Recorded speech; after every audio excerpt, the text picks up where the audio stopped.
Os quilombos consistiam em locais de refúgio de afrodescendentes, ex-escravos no Brasil colônia.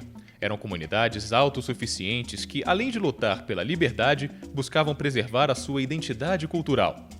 Hoje em dia, existem inúmeras comunidades remanescentes de quilombos e seus habitantes, os quilombolas. Ainda brigam por seus direitos, como a posse da terra, o controle dos recursos naturais e infraestrutura. Os quilombolas têm direito, pela Constituição, à propriedade das terras que ocupam, mas a titulação é um processo longo e burocrático, em que o Estado tem sido ineficiente. Nos últimos 8 anos, a Fundação Cultural Palmares, FCP, certificou 1.711 comunidades locais como comunidade remanescente de quilombo, abrindo a possibilidade dessas comunidades pleitearem a titulação de seus territórios pelo Estado. Mas somente 190 comunidades tiveram suas terras reconhecidas pelo Instituto Nacional de Colonização e Reforma Agrária, o INCRA, e outros órgãos federais e estaduais. Mesmo quando resolvido o problema da titulação, as comunidades ainda têm que lidar com outra questão, a cobrança indevida do Imposto Territorial Rural, ou o ITR.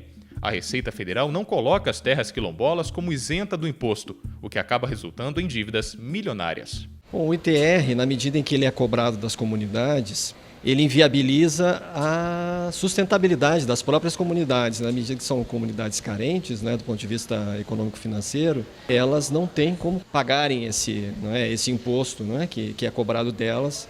O ITR é um imposto sobre a propriedade rural e que está sendo utilizado para confiscar as poucas áreas que foram liberadas para os quilombolas. O problema é que as terras quilombolas são áreas consideráveis, de tamanho considerável, e elas são tituladas em nome de uma associação.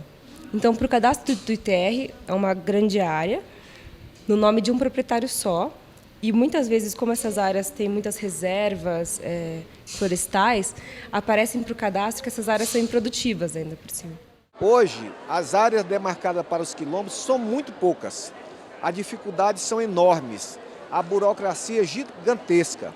E as áreas que o Estado já titulou, agora estão ameaçadas de serem perdidas, porque as comunidades não podem pagar o imposto. E se não pagam o imposto, a Receita Federal tributa e o Estado confisca.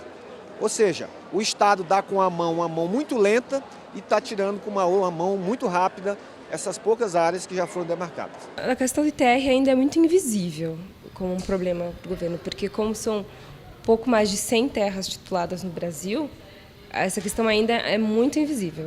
A primeira terra quilombola foi titulada em 95 e a lei do ITR é do mesmo ano. E esse problema foi estourar no judiciário agora em 2011. O único bem que elas têm é a própria terra. Existem diversas políticas voltadas para a população negra, em especial para a população quilombola, mas são políticas totalmente desarticuladas, elas não se encontram. Parece assim que o povo quilombola não existe.